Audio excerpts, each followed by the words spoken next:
घर में नशे की बीमारी है ना, तो मरीज़ तो उससे मुतासर होता है, तो बड़ा वाज़ेह समझ लगता है कि नशा करता है तो नशे से मुतासर होता है। लेकिन हम ये कह रहे हैं कि फैमिली नशा नहीं करती पर मुतासर वो भी होती है, क्योंकि एक चक्कर भी सा चल जाता है, घर में माहौल बदल जाता है, फैमिली मेम्बर एक दूसरे से मुतासर होते हैं। फैमिली मेम्बर एक दूसरे से बातें करते हैं तो वो इससे मुतासर होते हैं, फैमिली मेम्बर एक दूसरे को घूरते हैं तब वो मुतासर होते हैं, फैमिली मेम्बर दंगा फसाद करते हैं तो मुतासर होते हैं, फैमिली मेम्बर कामयाब होते हैं तो दूसरे लोग खुश होते हैं, फैमिली मेम्बर नाकाम होते हैं तो दूसरे लोग अपसेट होते हैं, फैमिली मेम्बर अपनी मर्ज़ी से थाने पकड़ा जाए तब भी सारा घर परेशान होता है, क्योंकि वो रिश्ता होता है। उनके दरमियान एक रिश्ता होता है जो बज़ाहिर लगता है कि बहुत ख़राबी की शक्ल इख्तियार कर गया है, लेकिन जब मरीज़ किसी मुसीबत में फंसता है तो उस वक्त फैमिली बहुत तकलीफ़ महसूस करती है, और ऐसा अक्सर होता है कि मरीज़ किसी मुसीबत में फंसता ही रहता है। फैमिली उससे गुस्सा भी कर रही होती है कि इसने क्या हमारे लिए मुसीबत बना दी है, लेकिन अगर कहीं कोई पूछता है कि दफ्तर क्यों नहीं आया, शादी ब्याह पे क्यों नहीं आया, खुशी गमी में क्यों नहीं आया, तो फैमिली बहुत आसानी से एक झूठ बोलती है कि बीमार है या कुछ मसला है या कोई काम से शहर के बाहर गया हुआ है। और जब फैमिली ऐसा करती है तो उनको अच्छा तो नहीं लगता, जब बहाना करती है, एक्सक्यूज़ बनाती है, इसको मैस्कुएरेडिंग कहते हैं। जब बहाना बनाती है फैमिली, कहानी वाला बहाना बनाती है और फिर उसकी महारत हो जाती है, लेकिन अंदर ही अंदर नदामत होती है। हालांकि ज़्यादा तकलीफ़ इस बात की होनी चाहिए कि हमारा फैमिली मेम्बर बीमार है, पर ज़्यादा तकलीफ़ इस बात की होती है कि किसी को पता लग जाएगा। हालांकि तकलीफ़ तो इस बात की होनी चाहिए कि वो सेहतमंद नहीं है, पर तकलीफ़ इस बात की ज़्यादा होती है कि फ़लाँ को पता चल गया तो क्या होगा।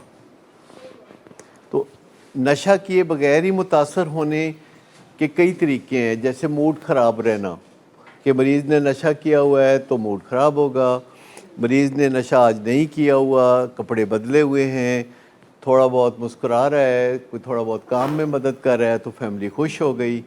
तो फैमिली का मूड मरीज़ के ऊपर डिपेंड करने लगता है कि ऑन ए गिवन डे मरीज़ क्या करता है, और एक धड़का लगा रहता है कि अगर दरवाजे पे दस्तक हुई है या टेलीफोन पे बेल हुई है तो कोई गड़बड़ हुई है। ये एक धड़का लगा रहना, हर वक्त ख़दशा लगा रहना। और बाज़ औक़ात ऐसा कि ये सिचुएशन छुपानी है तो अगर आपने किसी को घर पे मिलना है तो आप बाहर मिलेंगे या आप मिलने को अवॉइड करेंगे, घर में मेहमान नवाजी का रिवाज ख़त्म हो जाएगा, फिर आप ख़ुद भी किसी के घर नहीं जाएंगे तो आइसोलेशन में जाना शुरू हो जाएंगे। और जब आप आइसोलेशन में जाते हैं तो आप मुतासर होते हैं, आपके ताल्लुकात कमज़ोर पड़ जाते हैं, आप काम काज के हवाले से भी मुश्किलात महसूस करते हैं, इसको हम डिसफंक्शनैलिटी कहते हैं। और पेशेंट एडिक्शन में होता है तो फैमिली डिसफंक्शनल हो जाती है, फंक्शन नहीं कर पाती प्रॉपरली। जो मज़े का सिस्टम है जिसको रिवॉर्ड सेंटर कहते हैं, मज़े का सिस्टम बज़ाते ख़ुद बीमार हो जाता है, क्योंकि आपके पास उसकी सबसे बड़ी एविडेंस ये होती है कि नशे की जिस मिक़दार से पहले मज़ा मिलता है, नशे की उसी मिक़दार से बाद में मज़ा नहीं मिलता, नशे की मिक़दार को बढ़ाना पड़ता है। तो इसका मतलब है कि जो मज़े का सिस्टम है वो बेहिस हो गया है, वो अब नशे से उस तरह मुतासर नहीं होता, चाहे वो वर्कहोलिक हो, चाहे वो अल्कोहलिक हो, चाहे वो ओवर ईटर हो। ओवर ईटर को भी कभी कभी लगता है कि ये मैं काफ़ी बड़ी बड़ी मिक़दार में चीज़ें खा रहा हूँ लेकिन मुझे उस तरह मज़ा नहीं आ रहा है, और वो मज़े को जब खो देता है तो वो क्वांटिटी से किसी न किसी तरीके से मज़े को पूरा करना चाहता है, और उससे मज़ा पूरा नहीं होता, आखिर में नदामत है। ओवर ईटर के लिए भी नदामत है। जो रिवॉर्ड सिस्टम है उसको दुरुस्त करने की ज़रूरत है, और वो दुरुस्त होगा जब आप बहुत आसानी से एक दूसरे सिस्टम के तहत ज़िंदगी गुजारना शुरू करेंगे। मरकज़े फसादात की जगह अगर आप अपनी ज़िंदगी गुजारना शुरू करें दिमाग के इस हिस्से से जिसको हम ह्यूमन ब्रेन कहते हैं, because this is unique to human being, ये एनिमल्स में लॉक्ड होता है, और ये हिस्सा है जिसे हम मरकज़ तजल्लियात कहते हैं, इसे मरकज़ तिलस्मात भी कह सकते हैं, लेकिन ये एक है मरकज़ फसादात। तो या तो हम हेड क्वार्टर यहाँ बनाते हैं या फिर हेड क्वार्टर यहाँ होना चाहिए जहाँ से ये बिलोंग करता है, लेकिन कैसे ये आहिस्ता आहिस्ता इधर जा फंसता है और कैसे हम इसको वापस यहाँ ले जाएं, ये एक हमारी ज़िंदगी में मुमकिन है।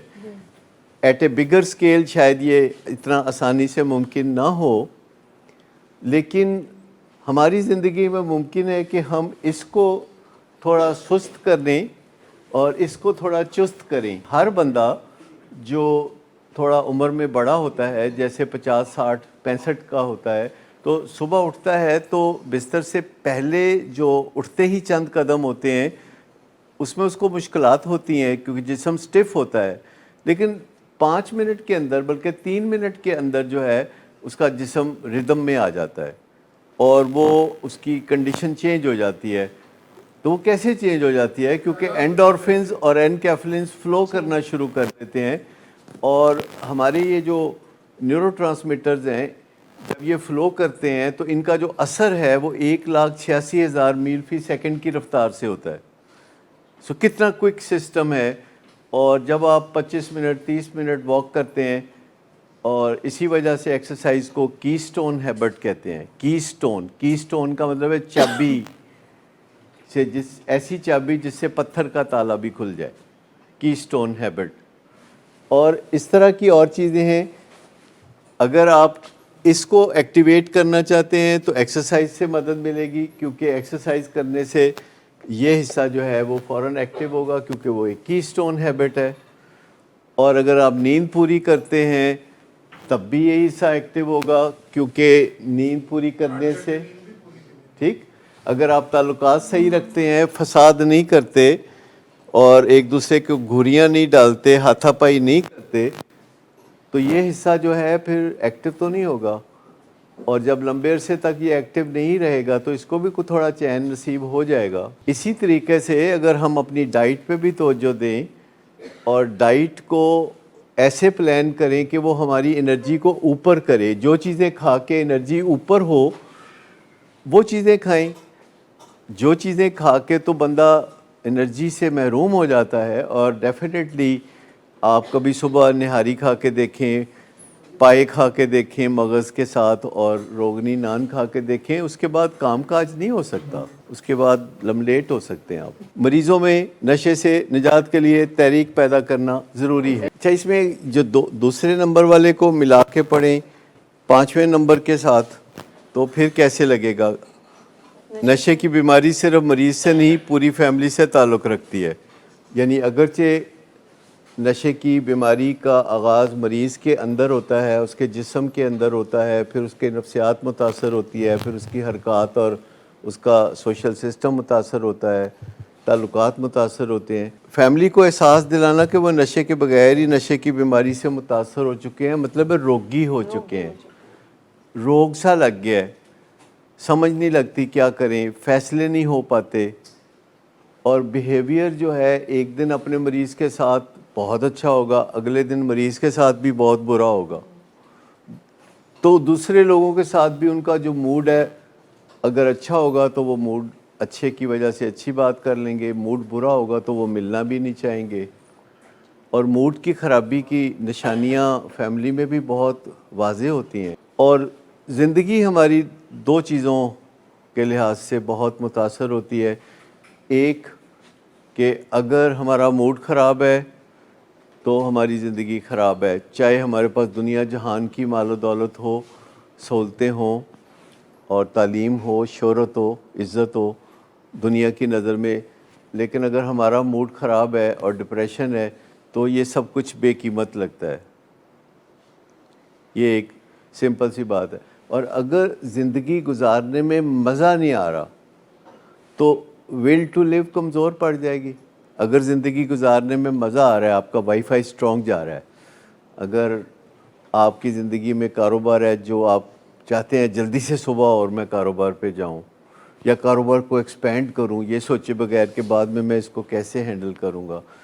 لیکن مزہ اتنا اہم ہے کہ کئی دفعہ ہم یہاں کہتے ہیں کہ جب تک آپ کو اپنے مریض کی بحالی میں مزہ نہیں آتا تو تب تک امید پیدا نہیں ہوتی. لیکن جب آپ کو مزہ آنے لگتا ہے تو ہم سمجھتے ہیں کہ آپ اور آپ کا مریض جو ہے وہ خوشحالی کی طرف چلے جائیں گے. سب سے بڑی تمنا تو یہی ہوتی ہے کہ یعنی پیشنٹ کو دیکھیں گے تو مزہ آئے گا کیونکہ وہ نشے میں نہیں ہوگا کہ چلے ایک جھلک اس کی ایسے نظر آ جائے گی جبکہ وہ نشے میں نہیں.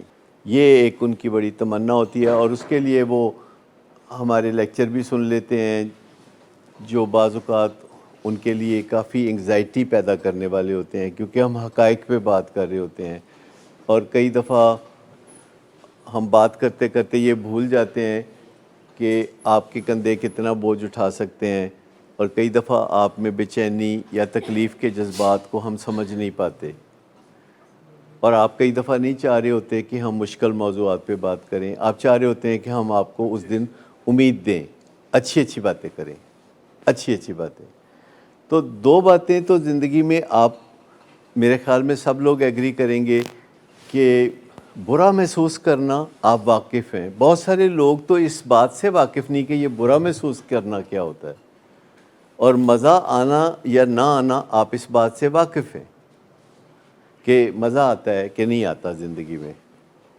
اب آپ جیسے سوچیں کہ ہماری ٹیم نیوزی لینڈ میں 3 میچ ہار گئی ہے, جو 3 میچ ہار گئی ہے تو ہم بھی برا محسوس کر رہے ہیں اور ان کو بھی برا بھلا کہہ رہے ہیں تو وہی پلیئر, وہی بیسٹ 11 ہے ہمارے پاس جو کھلانی ہے, لیکن ہم اس بندے کو یا اس ٹیم کو برا محسوس کرنے کی کوشش کر رہے ہیں, برا محسوس کرانے کی کوشش کر رہے ہیں جو کہ پہلے ہی برا محسوس کر رہی ہے.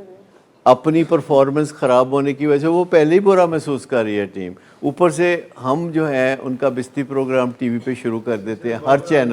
ہر چینل نے بندوبست کیا ہوا ہے کہ جو ہی پاکستان کی ٹیم ہارے وہ 3-4 پرانے پلیئر بلا کے تو بستی پروگرام شروع کر دیں. اصل بات یہ ہے کہ دوسرے ملکوں کی ٹیمیں جب ہمارے ملک میں آتی ہیں تو وہ بھی ہارتی ہیں. ایک زمانہ تھا ریگولرلی جو بھی ٹیم پاکستان آتی تھی ہم وکٹیں ہی ایسی بناتے تھے, سلو وکٹیں, تو ہار جاتے تھے. ہوم گراؤنڈ کا ایڈوانٹیج تو ہوتا ہے اور ہمارے جو پلیئرز ہیں ان کی گرومنگ بھی ان کے اپنے اوپر ہی ڈپینڈ کرتی ہے. وہ جو ان کی دوپہروں کو خود ہی کوشش کرا کے اپنے آپ کو شیپ اپ کر رہے ہوتے ہیں. اسی طرح ہمارے کرکٹ کے پلیئرز کے علاوہ ہمارے معاشرے میں تمام لوگ کوئی بہت اعلیٰ قسم کی گرومنگ سے نہیں گزر رہے ہوتے. اس معاشرے میں رہتے ہوئے یا کسی بھی معاشرے میں رہتے ہوئے یہ عام بات ہے کہ آپ کامیاب ہوں یا ناکام ہو موڈ آپ کا خراب ہی ہوگا. اینڈ رزلٹ یہ ہے کہ اگر آپ کامیاب نہیں ہوئے تو موڈ خراب ہے, اگر آپ کامیاب ہوئے تو بھی موڈ خراب ہے. اینڈ رزلٹ تو موڈ کی خرابی ہے. دنیا میں جو لوگ بہت کارنامے انجام دیتے ہیں آخر کار وہ بھی موڈ کی خرابی کا شکار ہو کے کسی برے طریقے سے دنیا سے جاتے ہیں. بہت ہی اچھے آتھر ہیں اگر آپ پڑھنا چاہیں, ٹیرنس گورسکی ان کا نام ہے, جو کہ بتاتے ہیں 37 سائنز ہیں ریلیپس کے جو انہوں نے 5-6 گروپس میں تقسیم کیے ہیں اور بندہ پھسلتا ایک سے دوسرے, دوسرے سے تیسرے, تیسرے سے چوتھے میں جاتا ہے. لیکن عام طور پر نہ پیشنٹ بتاتا ہے کہ میرے اندر ریلیپس کی علامتیں پیدا ہو رہی ہیں, نہ گھر والے یہ سننا چاہتے ہیں, نہ پیشنٹ چاہتا ہے کہ بتائے کیونکہ اس کو پتہ ہے کہ پھر اس کو علاج میں سے گزرنا پڑے گا. سم ہاؤ علاج کے اوپر ابھی تک مریض کا اعتماد نہیں ہوا ہوتا اور فیملی کا بھی اعتماد نہیں ہوا ہوتا. اور سب سے پہلی بات یہ ہے کہ علاج کے بارے میں سوال جواب کیا جائے اور جو بھی اس وقت دنیا میں بہترین علاج موجود ہے اس کو پہلے سمجھ لیا جائے اور پھر اس علاج کا مقابلہ دوسری بیماریوں کے علاجوں سے کیا جائے. مثال کے طور پر جتنی پرائمری کرونک پروگریسو النیسز ہیں ان کے علاجوں میں آسانی یا مشکل دیکھیں اور ان کے نتائج دیکھیں. آپ مجھے کسی بیماری کا نام لیں جو پرائمری کرونک پروگریسو ہو, جیسے کینسر کی بیماری یا ڈائبٹیز یا دل کی بیماری, اور اس کے علاج کو دیکھیں اور اس کی پیچیدگیوں کو دیکھیں اور پھر نتائج کو دیکھیں، اور نشے کی بیماری کو دیکھیں، اس کے علاج کو دیکھیں. کتنا سادہ سمپل کہ ایک بہت ہی کمفرٹیبل انداز میں بات چیت کے ذریعے ایک کمفرٹیبل ماحول میں رہتے ہوئے، جو اگرچہ گھر جیسا تو کمفرٹیبل نہیں ہوتا، آزادی جیسی نعمت بھی وہاں نہیں ہوتی، لیکن آپ دیکھیں کہ کینسر کا علاج یا دل کا علاج یا ڈائبٹیز کا علاج کس قدر ٹیکوں سے اور مشکلات سے بھرپور ہوتا ہے، اور اینڈ رزلٹ کیا نکلتا ہے. اور نشے کے مریض کا جب علاج کامیاب ہوتا ہے تو وہ پہلے جیسا انسان نہیں بنتا، پہلے سے بہتر انسان بنتا ہے. لیکن کوئی بھی دوسری بیماری، چاہے وہ شکیزوفرینیا ہو، چاہے وہ کوئی بھی بیماری ہو، چاہے ڈائبٹیز ہو، تو اس میں کتنا بھی اچھا علاج کر لیں، ڈائبیٹک کو ایسا نہیں بنایا جا سکتا جیسے کہ وہ پہلے تھا. دل کے مریض کو ایسا نہیں بنایا جا سکتا جیسے کہ وہ پہلے تھا. صرف نشے کے مریض کو ویسا بلکہ اس سے بہت بہتر بنایا جا سکتا ہے جیسا کہ وہ پہلے تھا. اور یہ بیماری تقاضا کرتی ہے صرف اتنا کہ آپ ایک اچھے رستے پہ چلنے لگیں. اگر کینسر کے مریضوں کو یہ کہا جائے کہ آپ اچھے رستے پہ چلیں، جھوٹ بولنا چھوڑ دیں، اخلاق اپنا اچھا کر لیں، چھوٹے بڑے دی سن لو، تو وہ بولیں گے کہ تو بہت آسان علاج ہے، اور وہ بڑی آسانی سے اس کو مان بھی لے گا. اگر دل کے مریض کو کہا جائے کہ اوپن ہارٹ سرجری کی بجائے بس آپ جھوٹ بولنا چھوڑ دیں، آپ بدتمیزی کرنا چھوڑ دیں، آپ دوسروں کے ساتھ ہاتھا پائیاں کرنا چھوڑ دیں، تو بولے گا میں چھوڑ دوں گا، اگر اس سے میری دل کی بیماری ٹھیک ہوتی ہے تو میں چھوڑ دوں گا. اور آسان سا علاج ہے جس میں آپ کو جانا ہوتا ہے، باتیں سننی ہوتی ہیں، باتیں کرنی ہوتی ہیں، بس اور کچھ بھی نہیں، اسٹرکچر سے جوڑے رہنا ہوتا ہے. یہاں آنے سے پہلے مریضوں کے ساتھ ایک حادثہ ہو چکا ہوتا ہے. وہ حادثہ یہ ہوتا ہے کہ وہ کئی دفعہ نشہ چھوڑنے کی کوششیں کر کے ناکام ہو چکے ہوتے ہیں. یہ جو ناکامی ہے یہ بہت برا اثر کرتی ہے. یہ جو امتحان میں سپلی کسی کی لگ جاتی ہے اور دوسری دفعہ سپلی لگ گئی تو تیسری دفعہ سمجھے وہ فارغ ہے. یعنی ناکامی اتنی بری چیز ہے، اور مریض یہ سارا کام چوری چوری کر رہے ہوتے ہیں، نشہ چھوڑنے کا کام، اور شروع میں کئی دفعہ کامیاب بھی ہو جاتے ہیں، تو کامیاب بھی ہو کے غلط نتیجہ نکالتے ہیں.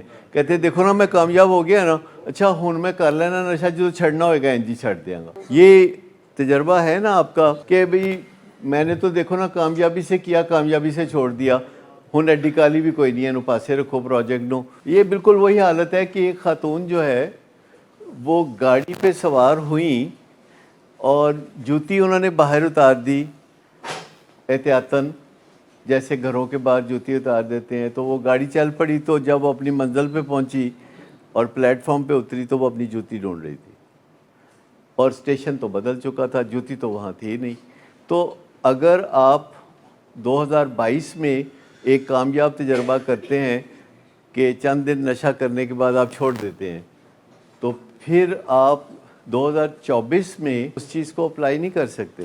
آپ 2024 تک جاتے جاتے اندر بہت بکھیڑے ہو چکے ہوں گے اور باہر بہت رپھڑ ہو چکے ہوں گے. چیزیں بدل جاتی ہیں، چیزیں ایک جیسی نہیں رہتی. ایون لوگوں کے کاروبار کووڈ کے بعد کیا ہوا، بغیر کسی قصور کے لوگوں کے کاروبار تباہ ہو گئے، ٹھیک، اور بغیر کسی ایفرٹ کے کچھ لوگوں کے کاروبار چمک اٹھے، جیسے فارمیسی کا کاروبار. کوڈک کمپنی جو کہ بہت بڑی کمپنی تھی، ایکفا گیورٹ کمپنی بہت بڑی کمپنی تھی، صرف سمارٹ فون کی وجہ سے وہ کمپنیاں ختم ہو گئی، وائپڈ آؤٹ. اور بہت سی کمپنیاں جو پل پل کارنامے انجام دے رہی تھیں وہ وائپڈ آؤٹ ہو گئیں. ہمارے اندر کچھ حالات بدل جاتے ہیں، ہمارے باہر کچھ حالات بدل جاتے ہیں. قصور کوئی بھی نہیں ہوتا، لیکن ہمیں تھوڑا اینٹیسپیشن کرنی چاہیے کہ اندر کیا چینج آ رہی ہے اور باہر کیا چینج آ رہی ہے. ہمارے اندر جو چینجز آ رہی ہیں ان کو اکوموڈیٹ کرنا ہوگا، ہمارے باہر جو چینجز آ رہی ہیں ان کو بھی اکوموڈیٹ کرنا ہوگا. اور آسان سلوشنز ہوتے ہیں.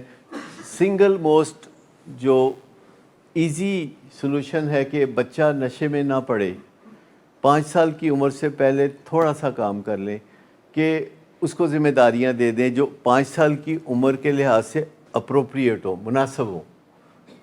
ज़ाहिर है आप उसे वही ज़िम्मेदारियां दे सकते हैं ना जो 5 साल की उम्र का बच्चा ले सकता है।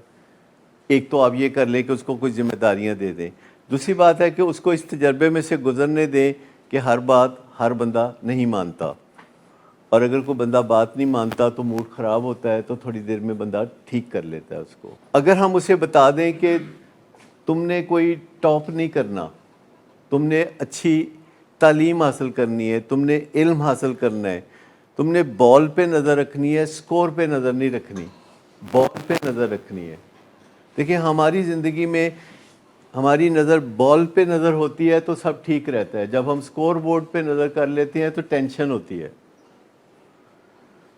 ये एक सिंपल सी बात है कि आप बॉल पे नज़र, गेम पे नज़र रखें, ज़िंदगी के खेल पे नज़र रखें कि आप दूसरे के बदमज़गी का ख्याल करें, आप अपनी बदमज़गी का ख्याल करें, अपने आप को बचाएं बदमज़गी से, अपने तर्ज़ अमल से अपने आप को बदमज़गी से बचाएं।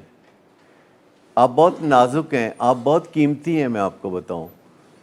आप गोश्त पोश्त के इंसान हैं, आपको बहुत, जिसे कहते हैं ना handle with care, you are fragile, वो सामान के ऊपर जो लिखा होता है।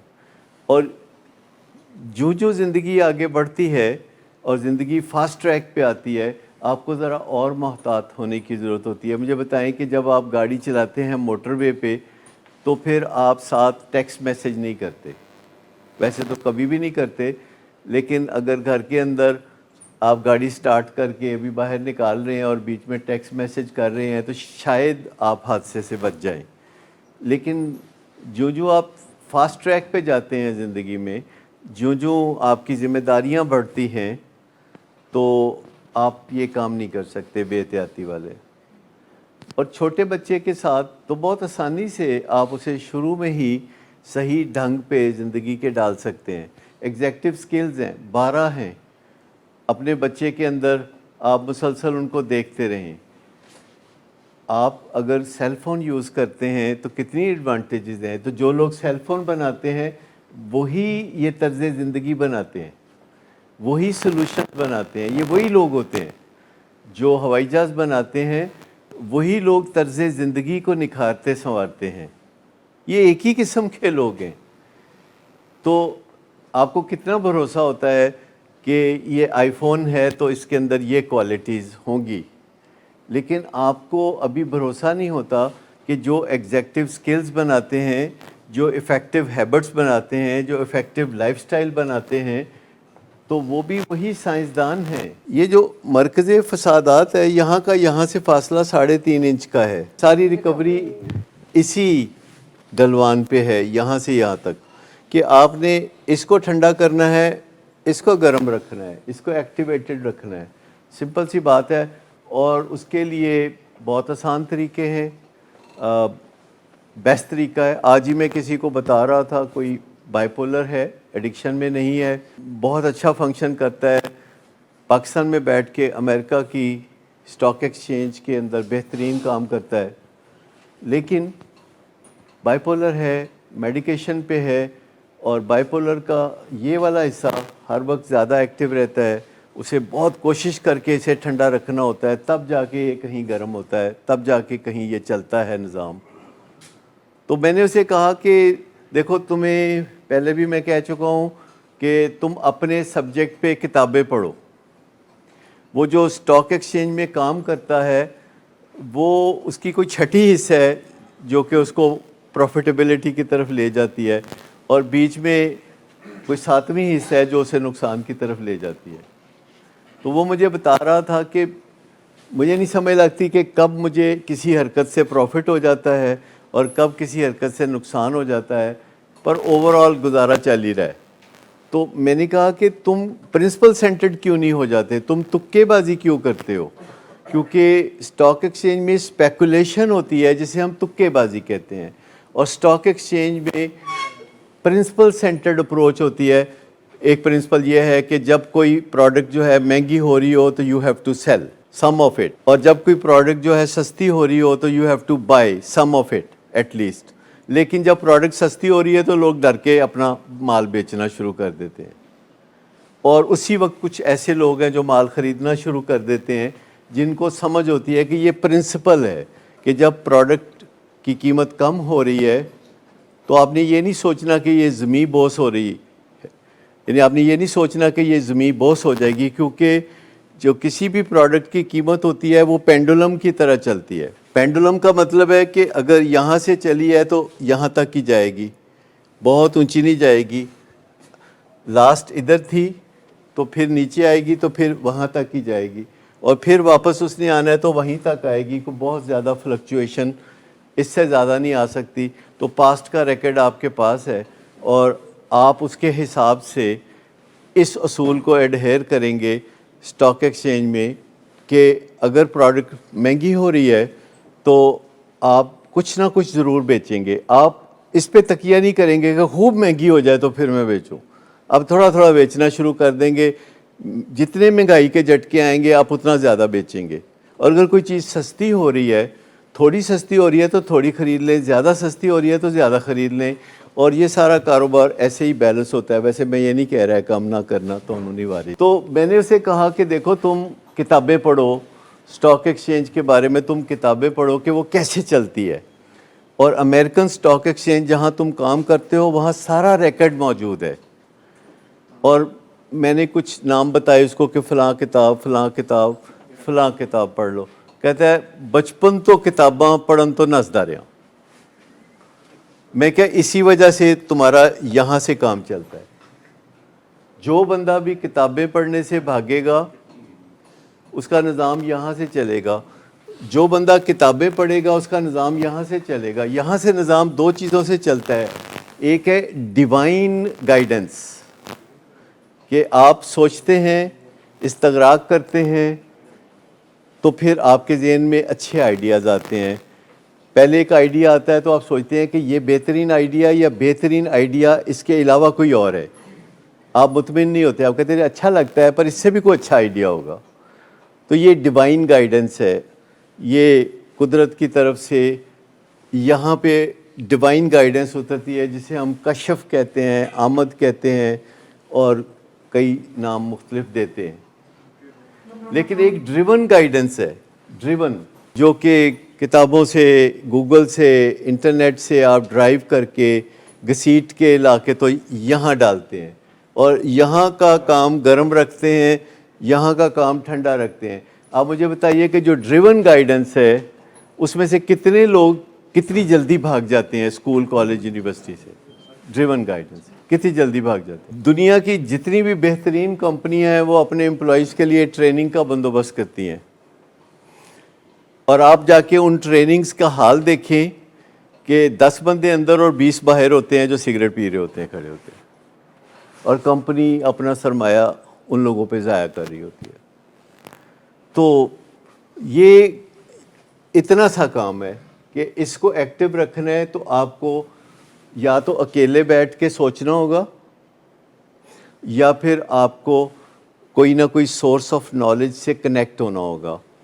और आजकल तो बहुत ही आसानी है कि आप गूगल पे चले जाएं, आप यूट्यूब पे चले जाएं, किसी वेबसाइट पे चले जाएं और कोई किताब पढ़ लें। आप अगर देखें तो ये जो स्मार्टफ़ोन होता है इसका इस्तेमाल कोई इतना आसान तो नहीं होता, ये जो कंप्यूटर का इस्तेमाल है। लेकिन आपने देखा है कि फटाफट 2-2, 4-4 साल के बच्चे भी सीखते रहते हैं, क्योंकि वो कुछ ना कुछ रिवॉर्ड आता है तो फिर बंदे का सीखने का अमल तेज़ होता है। पहले आप सीखते हैं, उसका कोई रिवॉर्ड आता है, फिर आपका सीखने का अमल तेज़ होता है। लेकिन एक चीज़ है जिसको हमने देखना होता है कि सदियों पुरानी जो हमारी लर्निंग है वो मज़ाहमत करती है, और वो इज्तिमाई मज़ाहमत होती है जो कि बीच में आ रही होती है। बाज़ औक़ात हमें वो सूट करती हैं चीज़ें, जो नज़रियाती तौर पर फरसूदा चीज़ें हैं वो हमें सूट करती हैं। हमारे एक पेशेंट कह रहे थे कि सब नसीबों की बातें हैं। तो आप मुझे बता सकते हैं कि कोई ये क्यों कहेगा कि सब नसीबों की बातें हैं? क्या ये बात ऐसे ही है, या इससे उसको सुकून मिलता है कि मैं अगर किसी चीज़ में नाकाम हूँ یا میرے حالات خراب ہیں یا میں غربت میں ہوں تو میں ذمہ دار نہیں ہوں. تو کتنا آسان ہے اس نظریے کو اپنانا کہ سب نصیبوں کی باتیں ہیں. خاص طور پر سب سے بڑا جو انسانوں کا مسئلہ ہے وہ غربت کا ہے. اس بارے میں سب سے زیادہ کہا جاتا ہے. عموماً لوگ یہ زیادہ کہتے ہیں کہ دولت نصیبوں کی بات ہے. لوگ یہ نہیں کہتے کہ کرکٹ میں بابر اعظم بننا بھی نصیبوں کی بات ہے. پتہ نہیں اس نے بچپن سے لے کے اب تک کیا کیا پاپڑ بیلے ہوں گے، اور ایسے تو نہیں ہوا کہ اچانک وہ اتنا زبردست بیٹسمین بن گیا، یا وراٹ کوہلی یا کوئی اور. یا ہم کبھی بھی نہیں کہتے کہ یہ جو بندے نے پی ایچ ڈی کیا ہے یہ نصیبوں کی بات ہے. ہم کہتے ہیں یار بڑی محنت کی اس نے، دیکھو اپنے آپ کو پی ایچ ڈی تک پہنچا دیا. تو کچھ چیزوں کے بارے میں زیادہ اور کچھ چیزوں کے بارے میں کم ہم کوئی نہ کوئی بہانہ تلاش کرتے ہیں. سب سے عام بات ہے، مجھے بتائیے کہ مہنگائی کوئی حقیقت ہے یا ہماری آمدنی کم ہوتی ہے؟ یہ حقیقت ہے، آمدنی کم ہوتی ہے. زیادہ تر لوگ یہ کیوں کہتے ہیں کہ بہت مہنگائی ہے؟ ان کی آمدنی کم ہوتی ہے تو یہ کیوں نہیں بولتے کہ ہماری آمدنی کم ہے؟ کیونکہ پھر بوجھ کس پہ آتا ہے؟ خود پہ. اور اگر وہ کہتے ہیں مہنگائی بہت ہے تو بوجھ کس پہ آتا ہے؟ حکومت پہ. ماہرین جیسے کرتے ہیں وہ تو الگ معاملہ ہے نا. لیکن میں ایک عام آدمی کی بات کر رہا ہوں کہ مجھے یہ بتائیے کہ جس آدمی کی آمدنی جو ہے لامحدود ہے تو اس کو تو مہنگائی کچھ نہیں کہتی. اسے تو پتہ بھی نہیں ہوتا کہ بازار میں انڈے کس بھاؤ بک رہے ہیں، گوشت کس بھاؤ. میں ابھی آپ سے اگر یہ امتحان لے لوں کہ مجھے بتائیے ماش کی دال کس بھاؤ بک رہی ہے، انڈے کس بھاؤ بک رہے ہیں، تو آپ میں سے زیادہ تر کو پتہ ہی نہیں ہوگا.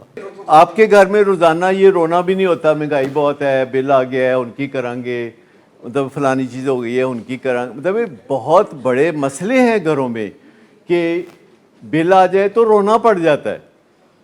اب مجھے بتائیے کہ اس سردی میں ہر ایک کو تھوڑا بہت ہیٹر گیزر کی ضرورت ہے نا.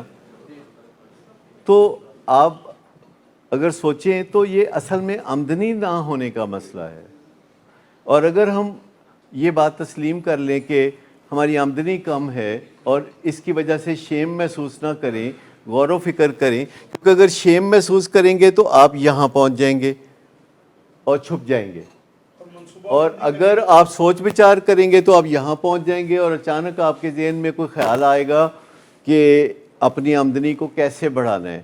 اور اگر 100 لوگ کوشش کریں گے کہ اپنی آمدنی کو بڑھا لیں تو میرا خیال ہے 20 تو بڑھا ہی لیں گے. ہمارا کانسیپٹ جو ہے کمانے کے بارے میں اتنا منفی ہے کہ کوئی فیملی اپنے بچے کو 6 سال کی عمر میں کبھی یہ بات نہیں کہتی کہ بڑے ہو کے تم پر ایک ذمہ داری آنے والی ہے کہ تم نے اس فیملی کی معیشت میں حصہ لینا ہے. 20 سال تک نہیں کہتے، پھر یک دم ایسے نظریں پھیرتے ہیں، پھر ایسی باتیں کرنا شروع ہوتے ہیں، شیم دینے کی کوشش کرتے ہیں.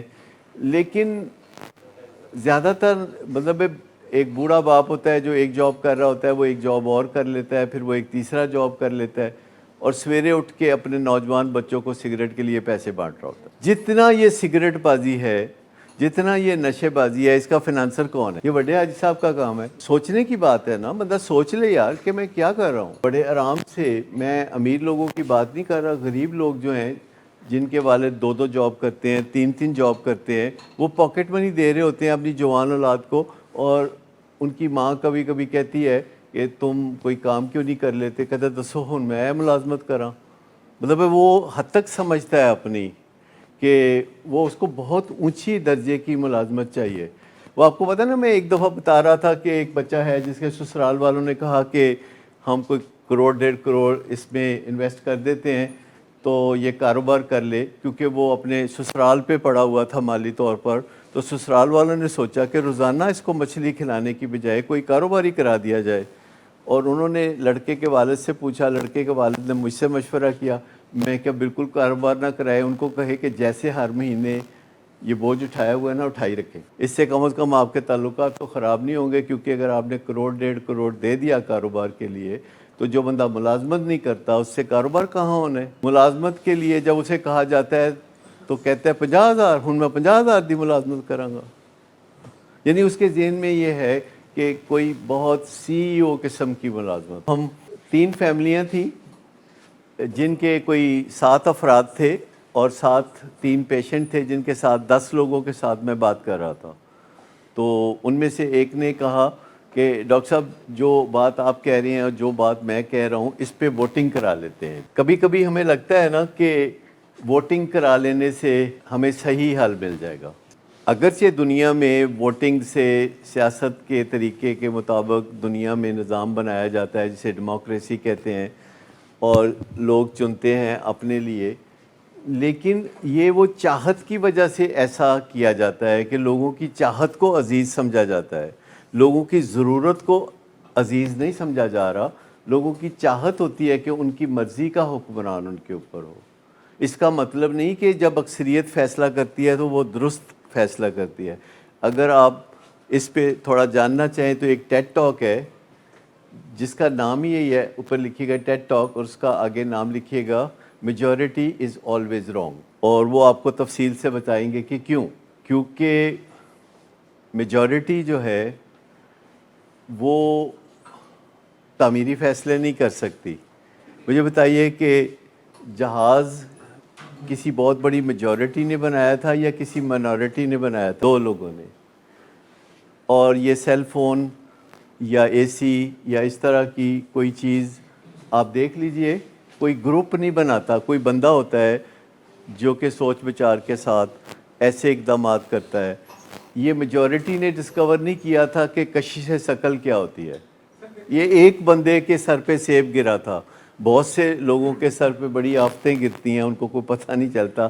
ایک بندے کے سر پہ ایک سیب گرا تو اس نے کہا کہ یہ میرے سر پہ جو سیب گرا ہے تو یہ کشش ہے کوئی جو سیب کو نیچے کھینچتی ہے.